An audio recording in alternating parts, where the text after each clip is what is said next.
سعید ابن المسیب کی بیٹی، سعید ابن المسیب کی بیٹی، اور یہ سعید ابن المسیب حضرت ابو ہریرہ کے داماد، حضرت ابو ہریرہ سسر ہیں سعید ابن المسیب کے، سردار التابعین، تابعین کے سردار ہیں، اور بہترین طور پر علم کے لحاظ سے پورے مدینے میں جہاں صحابہ تھے اس وقت ہی فتویٰ دیا کرتے تھے، ابو ہریرہ کے داماد۔ اب ان کی بیٹی ہے، کہتے ہیں کہ فصاحت و بلاغت و فقہ اور علم اور قرآن و حدیث، شعر شاعری میں ممتاز ترین عورت تھی وقت کی۔ وہ بیٹی ان کی کیسی تھی؟ ہر فن میں طاق، جیسا کہ آج ہوتا ہے نا انجینئرنگ میں ٹاپ نمبر لے کے آئی ہے میری بیٹی، ایسا کہتے ہیں نا، بیعینی اس زمانے کے بڑے بڑے علوم تھے، فنون تھے جس میں ممتاز تھی۔ صرف اتنا ہی نہیں، کہتے ہیں کہ پورے عالم اسلام کی خوبصورت ترین بیٹی تھی ان کی بیٹی، خوبصورتی جمال کے لحاظ سے اتنی خوبصورت۔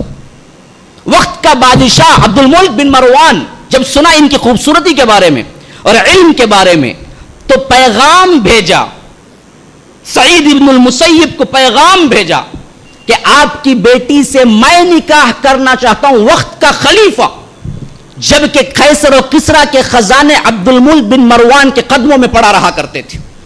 یہ اس وقت کی بات کہہ رہا ہوں جب اسلام کا ڈنکا پوری دنیا میں بج رہا تھا، قیصر و کسریٰ کے خزانے قدموں میں پڑا رہا کرتے تھے۔ ہاں، بادشاہ کا تخت کیا ہے، قیصر و کسریٰ کے خزانوں کے سامنے بالکل کوئی معاملہ، کوئی حیثیت نہیں رکھتے تھے اس کے خزانے بادشاہ کے تخت کے سامنے۔ ایسے وقت میں تاج ایسے پہنا کرتے تھے، اتنے وزندار اور اتنے ہیرے جواہرات کے ہوا کرتے تھے کہ سر پہ ٹکنا مشکل ہوتا تھا تو زنجیریں لگا کے اوپر لٹکا دیتے تھے، اور جب بیٹھتے تھے تاج کے نیچے آ کے بیٹھتے تھے، دیکھنے والے کو ایسا محسوس ہوتا کہ وہ تاج پہنے ہوئے ہیں، جبکہ تاج کا بوجھ ان کے سر پہ نہیں ہوتا تھا، کیونکہ کس سے؟ لوہے سے وزندار نہیں تھے، پورا سونا اور ہیرا جواہرات زمرد یاقوت سے جڑے ہوئے تاج ہوا کرتے تھے۔ یہ دولت تھی جو آنکھوں کو خیرہ کرتی تھی۔ ایسا دولت مند اور عالم اسلام کا سب سے بڑا بادشاہ سعید ابن المسیب کی بیٹی کے لیے پیغام بھیجتا ہے تو سعید ابن المسیب ٹھکرا دیتے ہیں۔ آج کا زمانہ پاگل کہے گا، کیا باپ ہو تم، اپنی بیٹی کی اچھائی نہیں دیکھتے، اتنا بڑا رشتہ ٹھکرا دیتے ہیں۔ ٹھکرا کے کیا کرتے ہیں پتہ ہے؟ ان کی مجلس میں ایک غریب آیا کرتا تھا، بالکل نادار غریب۔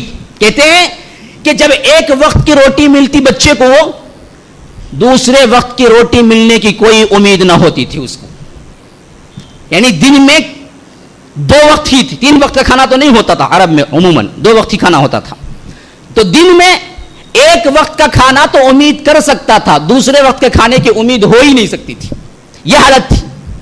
تو ایک دن جب آیا، مدت کے بعد آیا، یعنی 15-20 دن غائب رہا، تو حضرت سعید ابن المسیب نے پوچھا کہ بیٹے، اسٹوڈنٹ تھے، بڑے ذہین و فطین تھے، کہا کہ میری مجلس سے غیر حاضر رہے اتنے دن، کیا ہو گیا تمہیں؟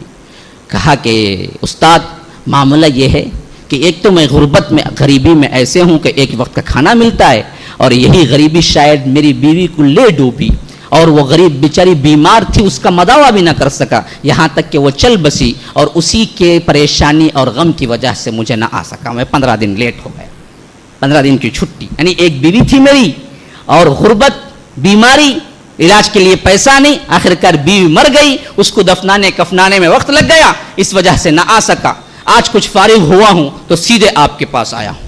کہا کہ اچھا کوئی شادی کرنے کا ارادہ ہے؟ مسکرا کے کہا کہ کیا کچھ ہے میرے پاس کہ میں شادی کروں؟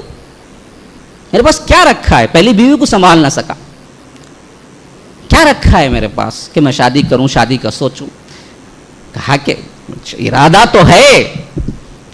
کہتے ہیں کہ استاد کے اس اصرار سے میں نے جانا کہ کوئی ایک مشورہ دیں گے یا کسی ایک کے ہاں کہلا بھیجیں گے کہ فلاں ہے، دیکھو ٹرائی کر کے بات کر کے دیکھو، اس طرح کہیں گے، تو کہا کہ ہاں ہے تو، لیکن اب تو فی الوقت کوئی ارادہ نہیں ہے، بس یہ سننا تھا کہ قریب بلا کے پوچھا اچھا میری ایک بیٹی ہے، نکاح کر لیتے ہو؟